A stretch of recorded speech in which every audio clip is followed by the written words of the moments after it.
Hello and welcome to the PDA Society's podcast. We're here to chat about all things PDA to help you understand what people with this profile of autism are experiencing and how you can help. We'll be sharing research, professional expertise and the insights of people with lived experience to help you understand PDA and have more tools to make life easier. So, whether you're a PDA yourself, a family member, friend or professional trying to make a difference, welcome from everybody at the PDA Society. We hope you'll find this useful.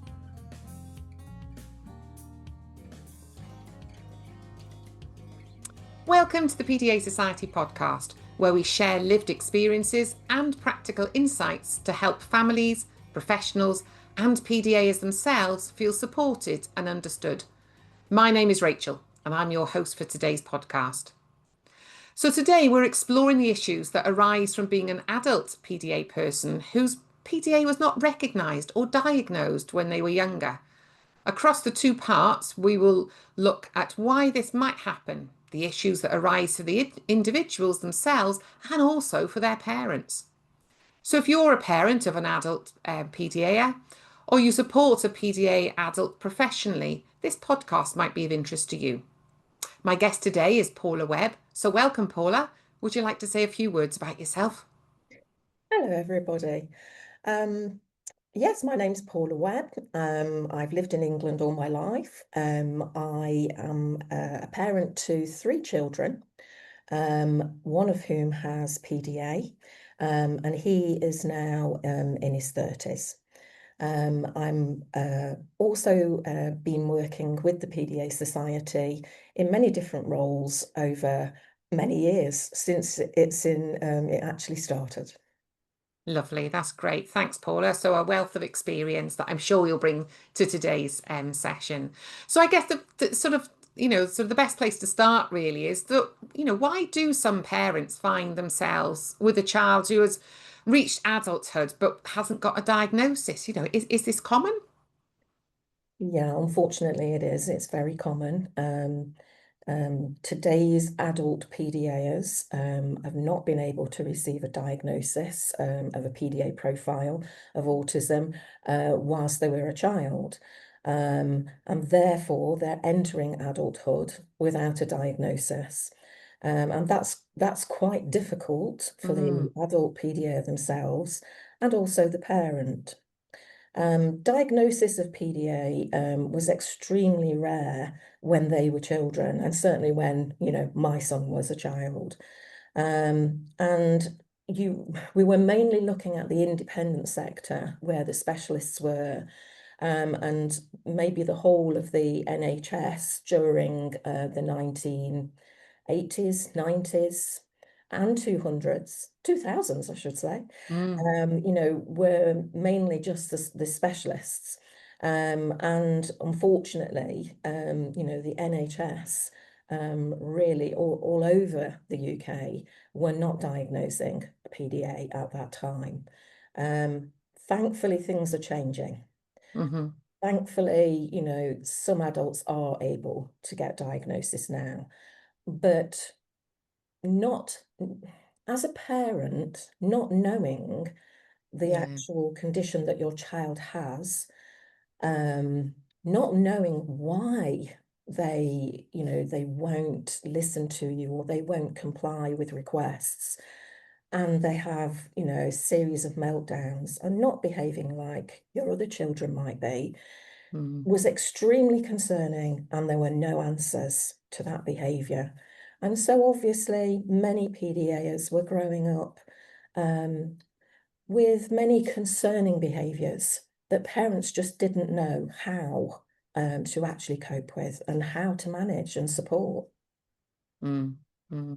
Yeah, and I get it. That's not only an impact on the child themselves as they grow into adulthood, and them not actually understanding why they felt certain ways and why they did certain things, but the impact on the parent as well, isn't it? It must be enormous. So yeah. You mentioned that diagnosis back then was very difficult. Was there much recognition, or was it, was there much, not rather than a formal diagnosis, was the PDA profile recognised or understood, or what view did people have of PDA children at that time? Um, yeah, I think I don't want to go into a history lesson No. or anything. The PDA Society have actually had a timeline that Mm, shows you the progression of where things began to be understood, and began to be diagnosed, etc. But without going into that full history lesson, there really wasn't any awareness of PDA for a very long time after it was first identified in the 1980s. And when research has been very slow, and without the research, probably the NHS and the government won't put PDA into the diagnostic manuals. yeah. So we were left really with about 30, 40 years of these particular, families not knowing how to raise their children, not Mm, understanding, what their characteristics and, were and how to deal with their behaviors. So in a sense, I think these children who were going into school were not not being supported well at home because parents didn't understand PDA. It wasn't even on anybody's radar. mm, Then they were going into school, and schools and teachers weren't being kind, considerate, supportive, giving reasonable adjustments, giving extra support. They were seeing these children as being quite disruptive, as being very behavioural. And most mm. schools weren't able to deal with the behaviours of PDA children. Yeah. Although, we've got to also talk about the children that, were internalising their PDA, Mm, sitting in the classroom, looking at their book, being full of anxiety, but being seemingly very compliant. yeah. But Yeah. sometimes by the time they got to tests, exams, they hadn't really retained anything because anxiety stops you from concentrating and learning. Yeah. So, there's a whole raft of children there that weren't being supported well, Yeah. and for Definitely. nobody's fault. Mm, Because when you have a diagnosis a condition such as PDA that isn't being diagnosed in children, you obviously tend to get a lot of other, and we'll talk about this in a moment, but you tend to get a lot mm. of other diagnoses instead. And Yes. those strategies aren't going to work for your people. No, no, exactly. And therefore it might actually be making things an awful lot worse for Yes. many individuals, couldn't it? The wrong strategies are used. We know with PDA individuals, that we need that collaboration. We need that, lots of time and things like that. Whereas actually, if you're given strict boundaries or strict rules, as I'm told as a parent that this is what's going to help, and actually it's going to make things an awful lot worse, isn't it? Yeah, and those parents were being told, you must do this, Yeah. Likewise, my son was diagnosed with autism at 4, and I was told, you're not trying hard enough with autism strategies. Mm. You need to try Yeah. harder, you need to do more social stories, you need to get more routines in Yeah. place, And the Yeah. more I tried to do that, as with many of our parents, the more I tried to do that, the more my son couldn't cope and had Mm. more and more meltdowns. Yeah. Yeah. And that's definitely a theme if you aren't being given the right diagnosis for your Yeah. child. Yes, yeah, exactly. And which actually brings us on to my next question is that, could professionals have mistaken back then PDA for other issues? And what you've already just begun to touch on and blame parents, were parents blamed an awful lot Yeah. back then for the Um, behaviour of their children? okay, so I think the first thing I wanted to say was a bit of an example to put it in Hmm. perspective. Yeah. So my son was diagnosed with autism at 4. We were trying all the autism strategies, and so were school. Hmm. By the time he entered his first special school, he was about approximately age 10. And one of the teachers there actually said, I think your son's got PDA. Right. And I said, oh, right. I don't think he's got autism. Oh, please don't tell me he hasn't got autism. What the hell has he got? Yeah. But read this. And it was one page from Elizabeth Newson's research, basically saying, this particular researcher has identified Yeah. a new condition. And I went away, I had a read, I found the PDA contact group, Right. which is what existed, oh gosh, back in the 90s. Mm. There was just one, no support groups, no Facebook groups, none whatsoever. There was just this one national PDA contact group.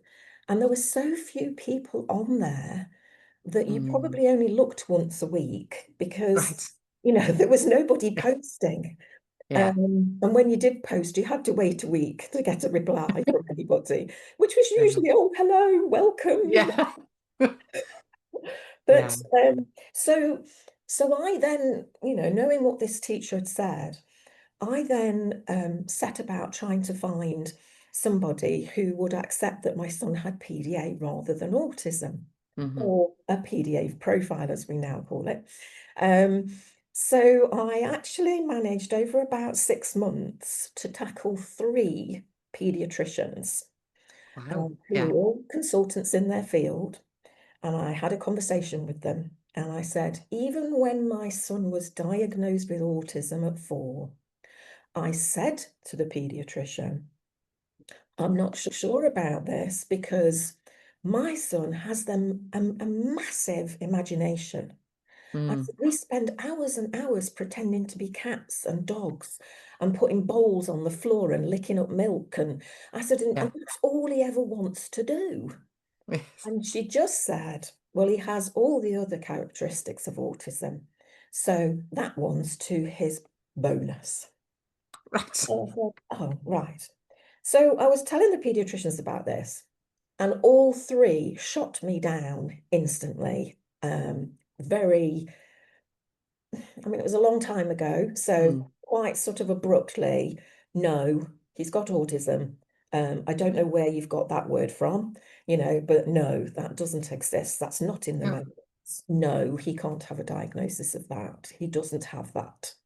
yeah. So after that, I actually went about trying to help teachers and professionals to understand my son, understand him that he wasn't a perfect fit for autism, that these were his some characteristics, and get them to understand him from that, rather Yeah. than keep saying to me, use autism strategies, use autism strategies.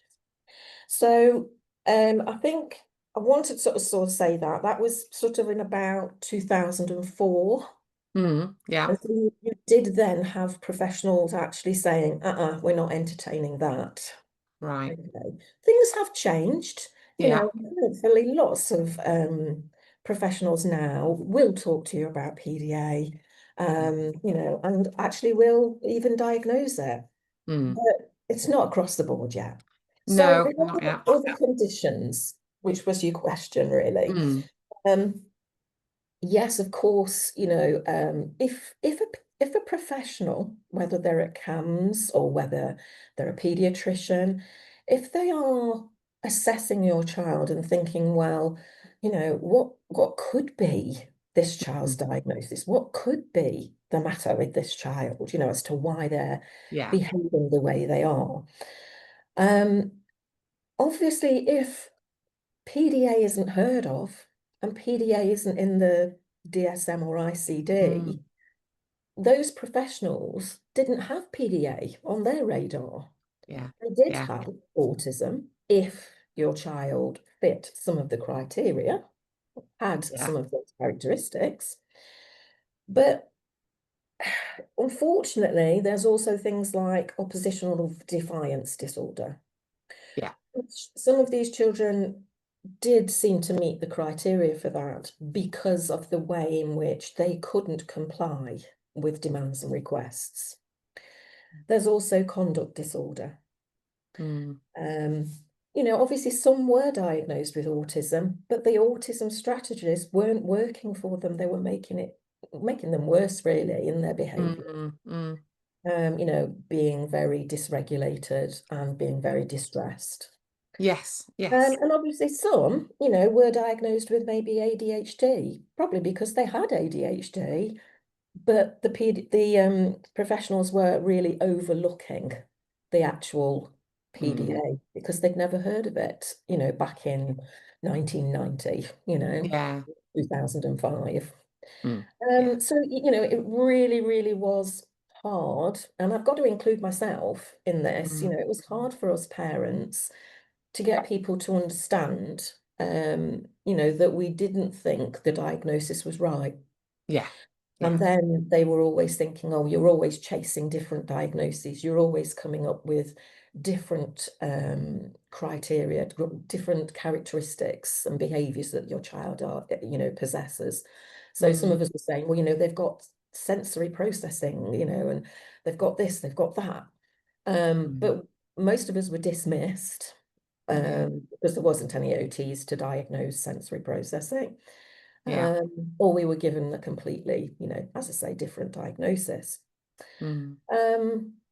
But the one big problem really was that if the child didn't get a diagnosis on the autistic spectrum, neurodiverse, then unfortunately by the time they got to about 16, young adult, they were then being diagnosed with personality disorders, Right. Okay. which Yeah. is not neurodevelopment and neurodiverse. It is actually mental health diagnoses.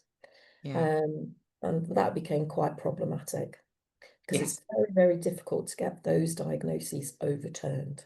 On to, were we as parents blamed for our children's behaviour? Very sadly, yes, we were. Yeah. It's like those parents in the 1950s and 60s who had autistic children, but they were being given the diagnosis of just, well, learning difficulty. Yeah. Yeah. They weren't being given an autism diagnosis. They weren't being given autism strategies in a way to parent their child. So, they were also being blamed. And the most horrendous one is that, professionals were saying, well, these were frigid mothers, frigid, like freezers. Yeah. They Yeah. Yeah. weren't giving their children any attention and love. And that's why their children were displaying these autism characteristics, which It's for the awful, isn't it? moment. Yeah. Yeah. Whether you lived in the 1950s or whether you're living in the 1990s, parents did get blamed. Yeah. Professionals didn't know about these types of conditions at the time children were being presented to them. Yeah. So it was a very difficult time for a parent to live in. And you did live, with a lot of blame, shame, embarrassment at your child's difficulties. Yeah. I wasn't able to say, oh, just ignore him, please. He's Yeah. got PDA, I'm taking care Yeah. of it, because I didn't know whether I was No, taking no. care of it. Exactly. And you've got all those external pressures as well then, haven't you? Your child can't cope in situations whereas other children can. Your child displays behaviors that everybody else is, will sort of look upon as being unfavorable behaviors maybe. Professionals are telling you that, that there's your child's autistic, but actually there's lots of other things going on as well. And you're just not getting that. There's no support, is there? It sounds like there was no support for you at all, and it's at that lonely journey through that you're finding your own way through. Yeah, and if you don't have another parent in your local support group or on your Facebook group saying to you, you're doing the right thing, you're Yes. using the right strategies, it's okay. Mine's the same. Yeah. Yeah. Good. Yeah. So don't go with those professionals who are saying this strategy, that strategy will work, when we know the PDA Yeah. strategies will work. We didn't have that. We didn't Yes. have any peer support. Yeah. you know, I talked about the contact group, but Mm. it was still a very sort of difficult place to write, because Yes. nobody wanted to write the things that their child was getting up to, you Yeah. know. Yeah. Um, Yeah. yeah, it was hard. It was I hard. bet. I bet. Yeah. So I Mm. guess then, you've sort of touched on it there a little bit. So, do parents now with adult children feel that sense of regret maybe or for some maybe even shame for not actually realizing what was going on for their child when they were much younger? Yes, definitely. But I think what I want to say to everybody out there who was in my situation, and probably, you know, there's a lot worse as well, Yeah. is that, you know, it wasn't your fault. It No. really, really wasn't. We weren't informed. We didn't Mm. have websites full of helpful approaches that we could try, and information, you know, for trying to get school to support our children properly. And, you know, we just didn't have all of that. So try not to blame yourself. Yeah. Okay. The Yeah. professionals didn't know either. No, Um, no, this is it. sorry, sorry, Rachel. Yeah, no, no, no, no. I was just agreeing. You don't know what you don't know. You're trying to do the best for your child, and that is what you've done, isn't it? You're trying to meet your child's needs, but without knowing what is causing the behaviours, the distress, and all of that anxiety, isn't it? Yeah, yeah. You know, I mean, I could go on and say, you know, there were no professionals, there were no organizations, Mm, and there really weren't, because everybody you went to had either never heard of it, or if they'd heard of it, would just probably say, oh, it's not worth talking about because it's not in the DSM and nobody in the NHS is going to diagnose it, and blah, blah, blah. So, you know, yeah. you couldn't win. You just couldn't win. Mm, So yeah, it was a very lonely place. I'm just trying to have a look to see whether I just have a think. Yeah, I mean, there were no books, you no, know. of I mean, course. but to think, if somebody was just finding out today that their Mm, child had PDA, mm, for me to say there was no books when, you know, when I was bringing up my child, I couldn't read anything.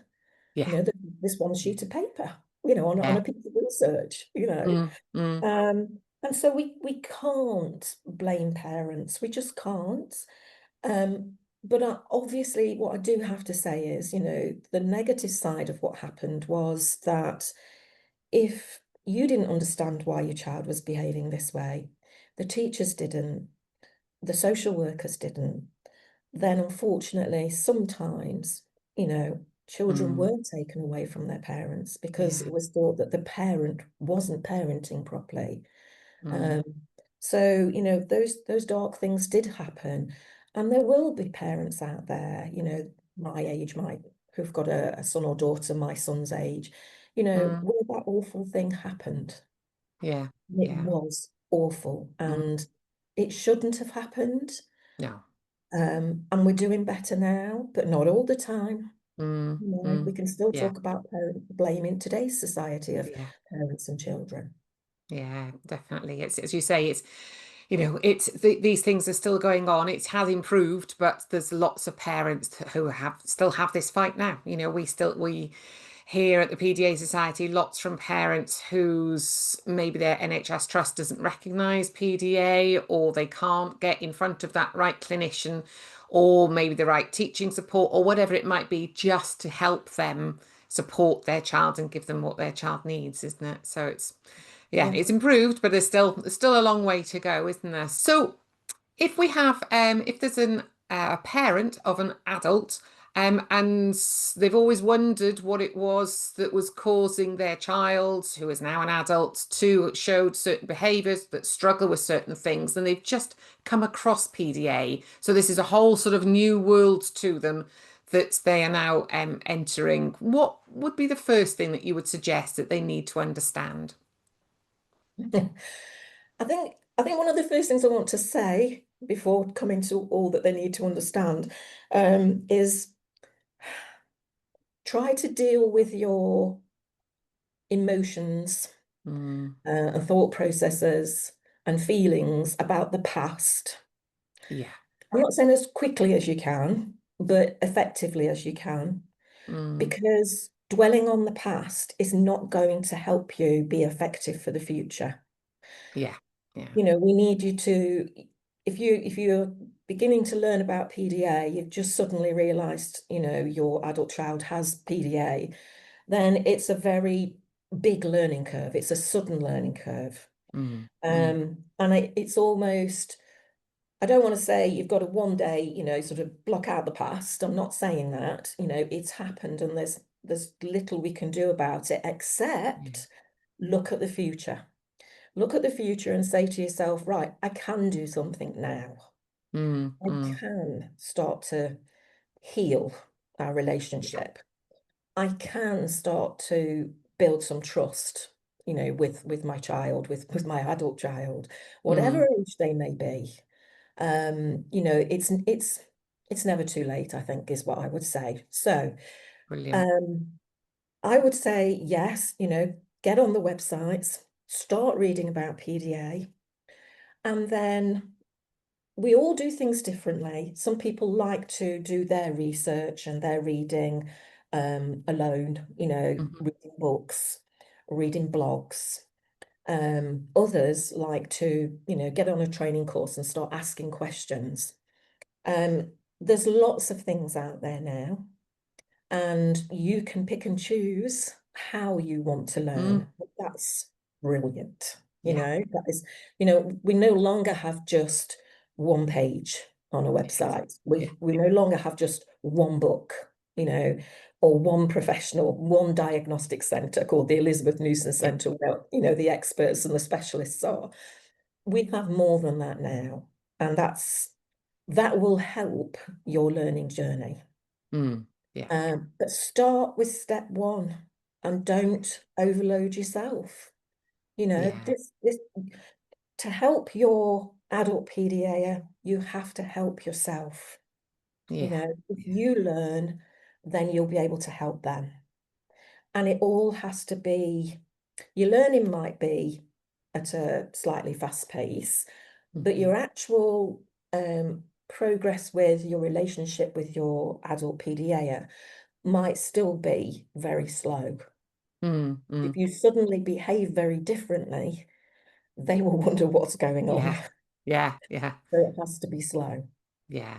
Oh, that's great advice, because you know, we often hear from parents now, even of young children, who sort of like, you know, panicking about the future or things that they've already done. And I often say to parents, focus on the here and now. What's happening today? Focus on now. And as you say, it's the future that we can change. We can't change the past. We can't change whatever has happened in the past, but we can start to change what's going on now. But as you say, at that, I think that's really important. The pace, certainly for an adult, the pace needs to be slow, doesn't it? Otherwise, it's going to cause more anxiety if you suddenly change lots and lots of things all at once.